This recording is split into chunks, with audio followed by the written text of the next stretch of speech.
Hey guys, I'm back with another voiceover video. Today I'm going to be showing you guys how to remove Gel X nails.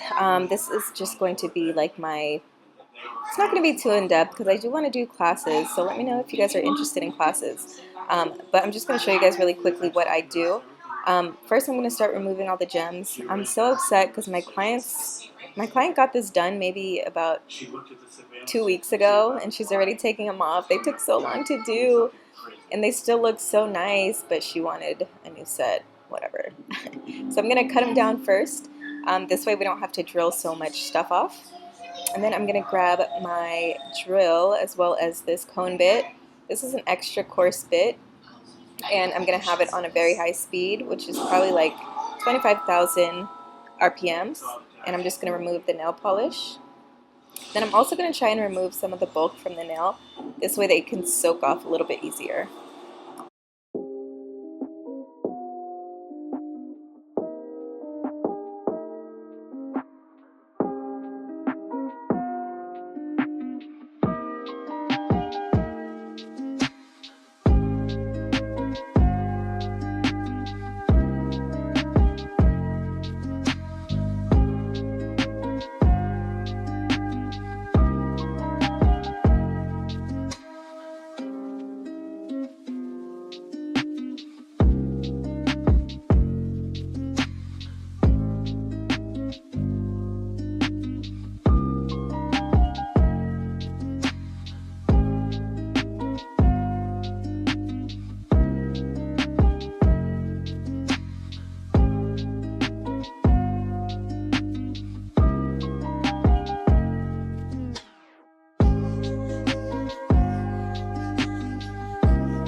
So I prefer to work one hand at a time. This way it gives me more time for the other hand to soak, if that makes sense. You guys will see later. But I'm going to go in with some cotton balls as well as my foil wraps, and I'm going to wrap each finger individually. I'm going to saturate the cotton ball as well as the foam, the little square in the foil. Sorry. I'm going to saturate that with a lot of acetone, and then I'm going to apply it to her nail.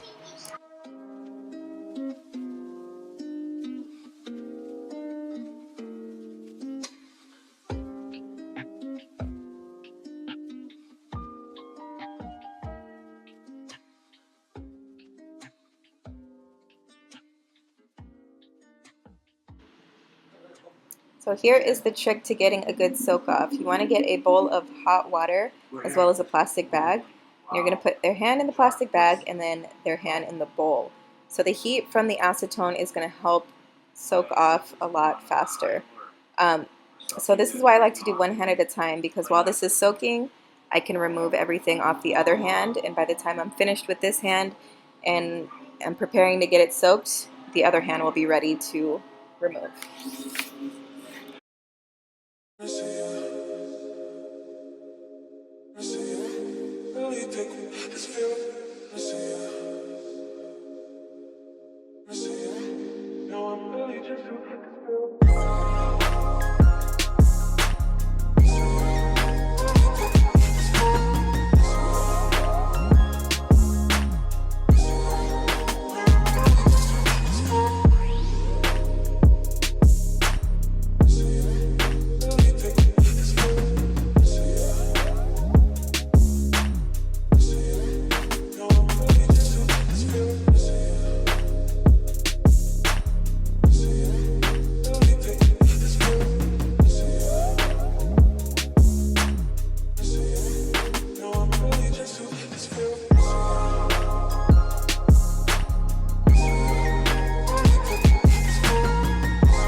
So like I said, I do want to do a live class. This way you guys can have a better visual of what I'm doing.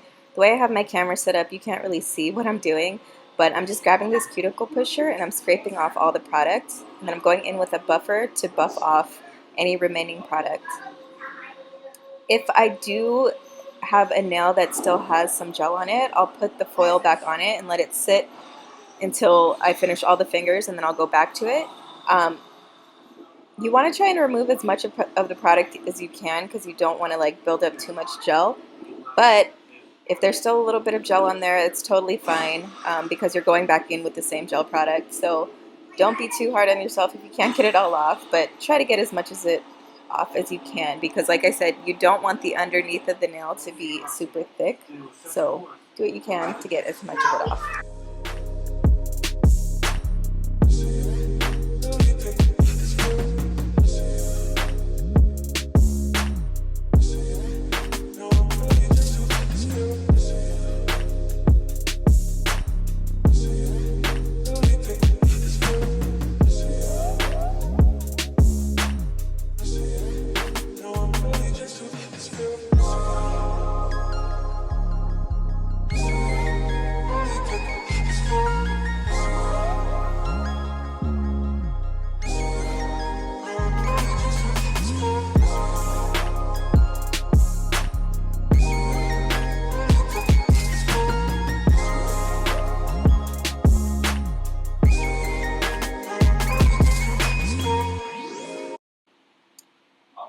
So from here, I'm just going to shape up the nails. I'm just going to grab my file and make sure all the edges are smoothed out.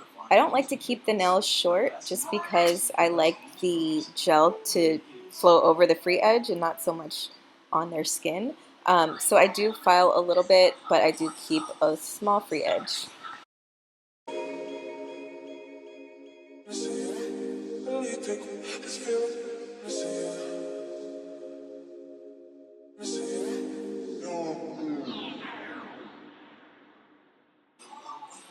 So once you push back the cuticle, you're going to go in with this really fine cuticle bit, and I'm just going to go around the cuticle area to pick up anything that's left over on the nail bed. Then I'm also going to smooth out the rest of the nail.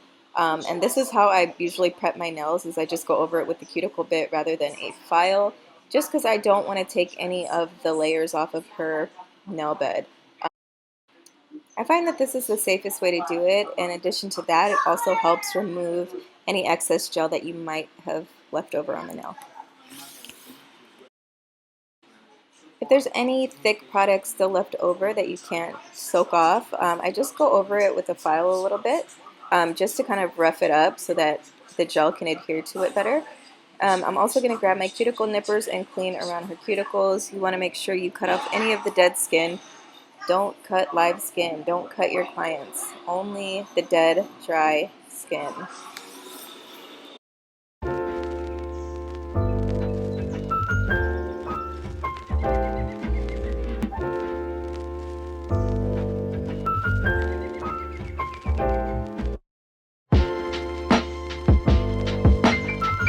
So I'm going to grab my nail brush and spray it with some alcohol, and then I'm just going to clean off her nails. And then I'm going to start on the other hand. You guys will have a better view of what I'm doing on this hand, just because I'm left-handed.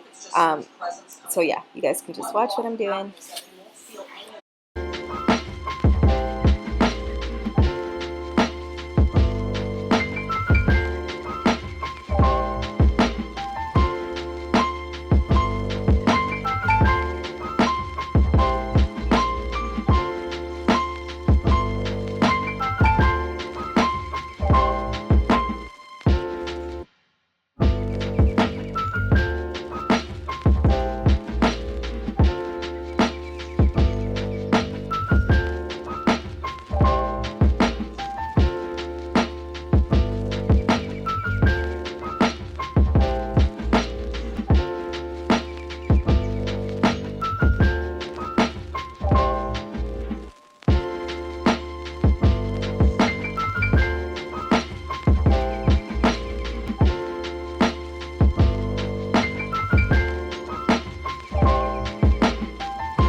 So now we can get into sizing, and I think this should be a whole different thing in itself. Like I said, I want to do courses because it's just too much to explain on a YouTube video, and I want to do something live so that I can really answer your guys' questions and things like that.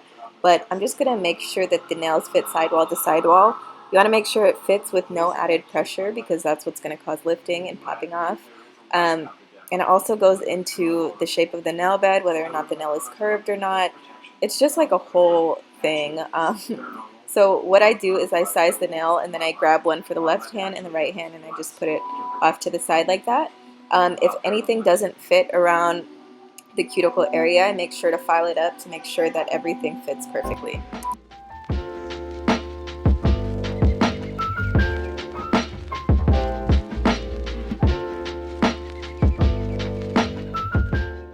So now I can get into prepping and priming. So I'm going to use my dehydrator as well as my primer, and these are both from Après. So I'm just going to apply a thin layer of each.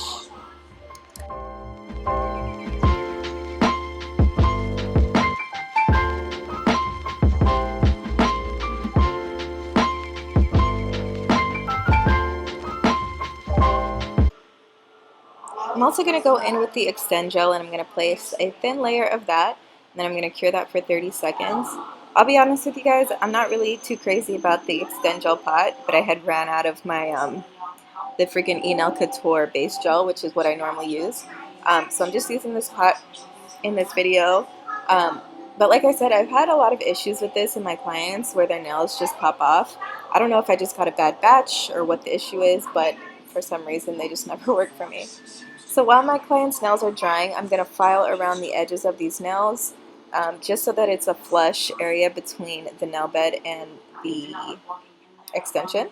And I'm also going to go in with a small file. If I do a class, I'll go in depth about the bits that I use and stuff. I'm going to rough up the inside, and then I'm going to apply some primer. Then we can start applying the nails. I'm going to put like a little dollop in the nail. And I use the one-handed method, which is a whole nother story again to go into. But I do apply it to the nail, and I make sure all the air bubbles are out, and then I hit it with the light for about 5 seconds. It normally gets a little warm on clients, so I'll do it for 5 seconds. I'll put pressure on their nail, and then I'll do it for another 5 seconds to really set it in. So I do this to all the fingernails, and then once I'm done, I do my final cure, which is for 1 minute on all the nails.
Okay, so for the whole shaping process, I get a lot of questions about this too, but like I said, it's just so much information that I really have to do a live on this. I'm going to start by just bringing the nails in a little bit because these are square, but most of my clients like a tapered square, which is just bringing the edges in a little bit more, so I do that.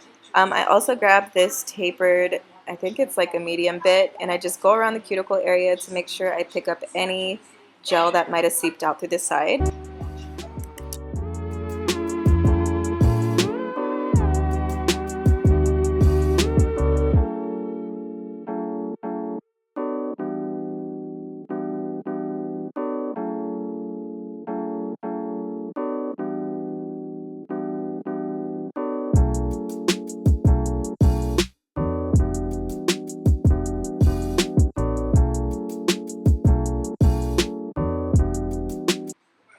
Once that's complete, I'm just going to go in with my polar bear buffer and just buff off all the shine. This way the gel polish could adhere better.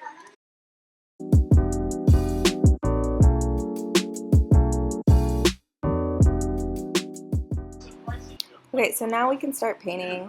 My client wanted a very like neutral type of look. She wanted the milky white on all her fingers, and then she wanted 2 fingers with like a, I guess you could call it like a clear French with foil in it, if that makes sense. So I'm just going to fast forward through this so you guys can see my process of copying a design. I think she had showed me this on Instagram, but I'm just going to try and copy it, and yeah.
So yeah, that's the end of this look. I hope you guys found this video helpful. I tried to describe as much as I could without, I don't know, without talking too much, I guess. But let me know if you guys want me to do a live. I can either do it on Instagram or find another platform for it. But yes, let me know and I will get on it. Thank you guys again so much for watching, and I'll see you in the next video. Bye.